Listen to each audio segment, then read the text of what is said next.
Hi everyone, আসসালামু আলাইকুম। আজকে বানিয়ে দেখাচ্ছি হোমমেড ব্রেড ক্রাম্বস।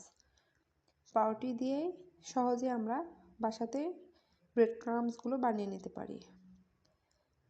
আমি এখানে পাউরুটিগুলোর যে ব্রাউন অংশগুলো আছে সেগুলো কেটে নিচ্ছি। এখন পাউরুটিগুলোকে টুকরো টুকরো করে কেটে নিচ্ছি। সব পাউরুটিগুলো কাটা শেষ হলে এখন আমি একটি ব্লেন্ডারের মধ্যে দিয়ে এগুলোকে গুঁড়ো করে নিচ্ছি। পাউরুটিগুলোকে গুঁড়ো করে নেওয়া হয়ে গেছে আমার। আর এখানে যে ব্রাউন অংশগুলো ছিল ওগুলোকেও আমি গুঁড়ো করে নিয়েছি। এখন একটি কড়াইয়ের মধ্যে মিডিয়াম আঁচে পাউরুটিগুলোকে কিছুক্ষণ ভেজে নিব। কিছুক্ষণ নাড়াচাড়া করার ফলে পাউরুটিগুলো বেশ ঝুরঝুরে হয়ে যাবে। তাহলে তৈরি হয়ে যাবে আমাদের হোমমেড ব্রেড ক্রাম্বস। ভিডিওটি ভালো লাগলে অবশ্যই লাইক, কমেন্ট, শেয়ার করতে ভুলবেন না। সবাই ভালো থাকবেন।